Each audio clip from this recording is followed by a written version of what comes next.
Hi friends! நாம இப்போ முழுக்க முழுக்க குழந்தைகளுக்கு ஏற்ற மென்மையான இனிமையான கதையை பார்ப்போம். கதை தொடங்குவோமா?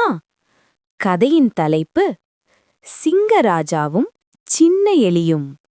இப்போ வாங்க கதைக்குள்ள போவோம். அழகான காட்டின் கதை.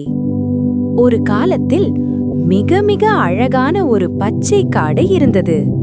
அந்த காட்டில் உயரமான மரங்கள், நிறைய பூக்கள், சலசலக்கும் அருவி, கீச்சு கீச்சு பறவைகள், ஓடி விளையாடும் மான்குட்டிகள், துள்ளும் முயல்கள் எல்லாம் சந்தோஷமாக வாழ்ந்தன. அந்த காட்டின் நடுவில் ஒரு பெரிய மலை இருந்தது. அந்த மலைக்கு பக்கத்தில் ஒரு பெரிய மரத்தின் கீழ்தான் காட்டின் அரசன் சிங்கராஜா வாழ்ந்து கொண்டிருந்தான்.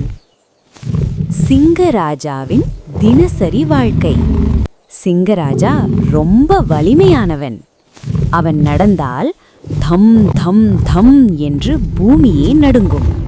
காட்டிலுள்ள எல்லா விலங்குகளும் அவனை மதித்தன.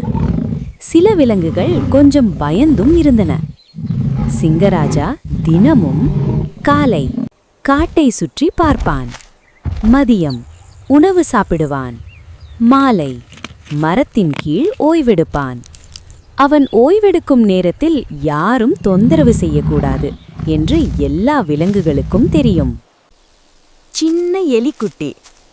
அதே காட்டில் ஒரு சின்ன குட்டி எலி தன் அம்மா அப்பாவுடன் ஒரு மரத்தின் அடியில் வாழ்ந்தது.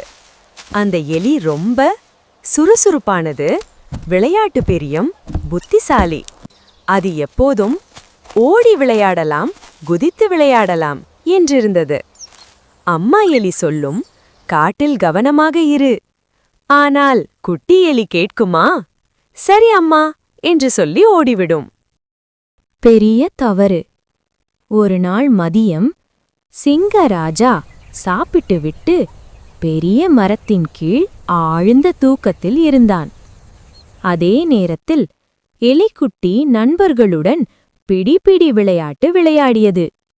நீ பிடி, நான் ஓடுறேன் என்று ஓடி ஓடி திடீரென்று டப்பூ! எலிக்குட்டி உறங்கிக் கொண்டிருந்த சிங்கராஜாவின் முதுகில் ஏறி ஓடிவிட்டது. சிங்கராஜாவின் கோபம். ஆ ஆ ஆ என்று சிங்கராஜா கர்ஜித்தான். காடு முறுக்க அந்த சத்தம் கேட்டது. சிங்கராஜா எலியை பிடித்தான். யார் நீ?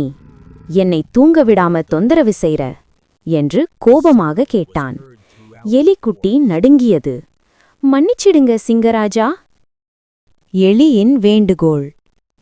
என்ன சாப்பிடாதீங்க, நான் சின்னவன்தான், ஆனா ஒரு நாள் உங்களுக்கு உதவி செய்வேன் என்று எலி கெஞ்சியது. சிங்கராஜா சிரித்தான். நீ எனக்கு உதவி? அவன் கொஞ்சம் யோசித்தான். நல்ல மனம். சரி, உன்னை விட்டுவிடுகிறேன் என்று சிங்கராஜா சொன்னான். எலி குதித்த சந்தோஷமானது. நன்றி சிங்கராஜா, நான் மறக்கவே மாட்டேன் என்று சொல்லி ஓடியது. பெரிய ஆபத்து. சில நாட்கள் கழித்து வேட்டைக்காரர்கள் காட்டுக்குள் வந்தார்கள். அவர்கள் பெரிய வலை போட்டார்கள். அதே வழியாக சிங்கராஜா நடந்தான். சடக்!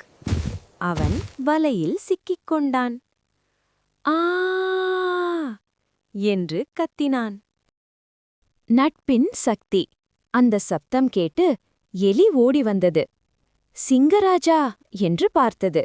உடனே தன் கூர்மையான பற்களால் வலையை கடிக்க ஆரம்பித்தது. கிர் கிர்! வலை உடைந்தது. உண்மையான நட்பு. சிங்கராஜா எலியை பார்த்து, நீ உண்மையிலே பெரியவன் என்று சொன்னான். அந்த நாள் முதல் அவர்கள் உயிர் நண்பர்கள். காடு முழுக்க இந்த நட்பு கதையாக பேசப்பட்டது.